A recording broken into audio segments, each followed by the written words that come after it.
a preview of the XFL championship game in Audi Field, the first ever edition of Monday Night Football for the XFL.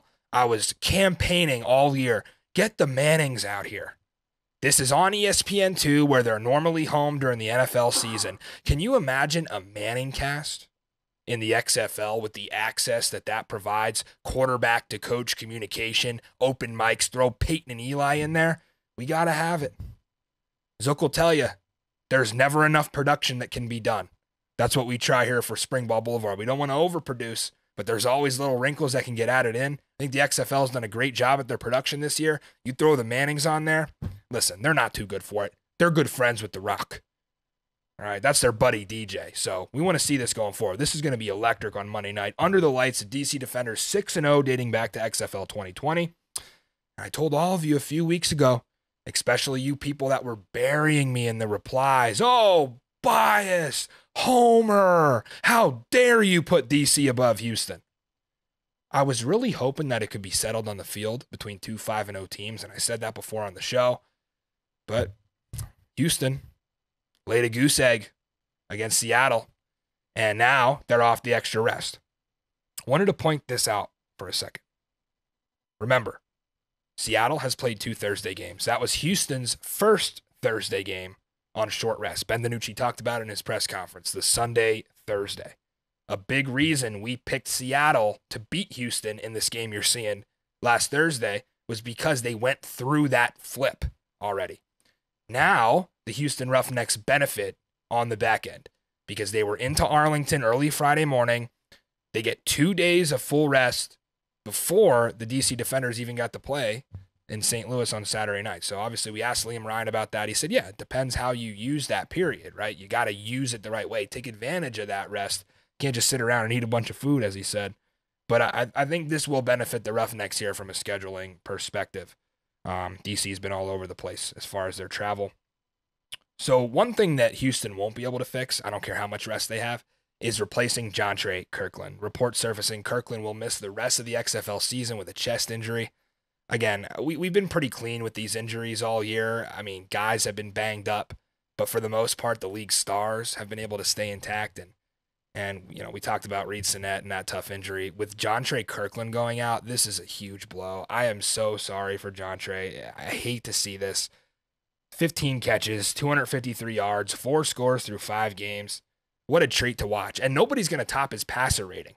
Remember, Jontre, 1-for-1, 49 yards, and a touchdown on that double forward pass they dedicated to Mike Leach in Orlando.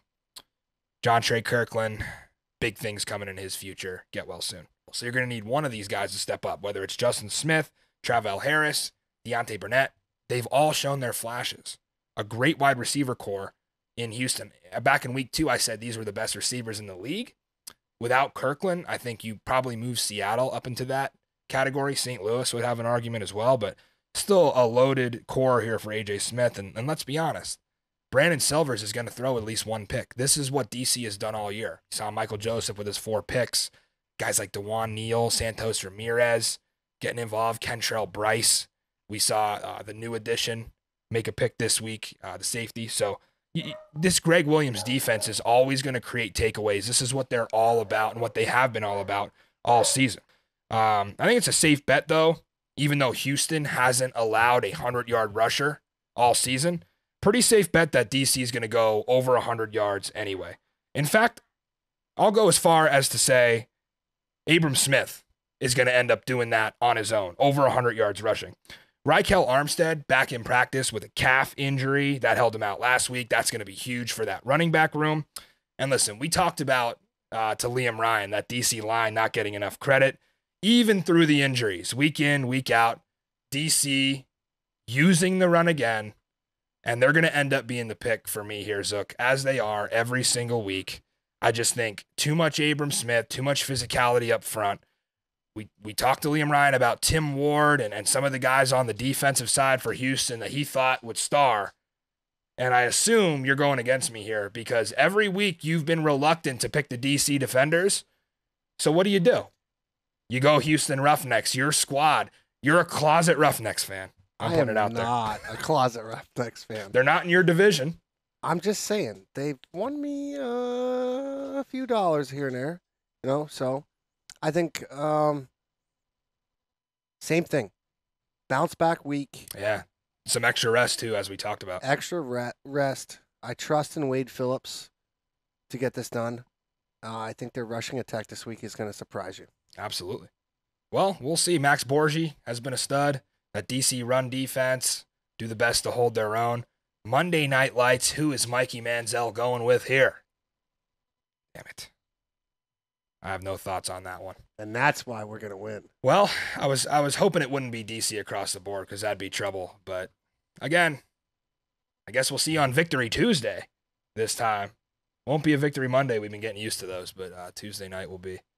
Siri doesn't know what that is. That's true. I have to reprogram my calendar. The AI hasn't picked up on the Victory Tuesday yet.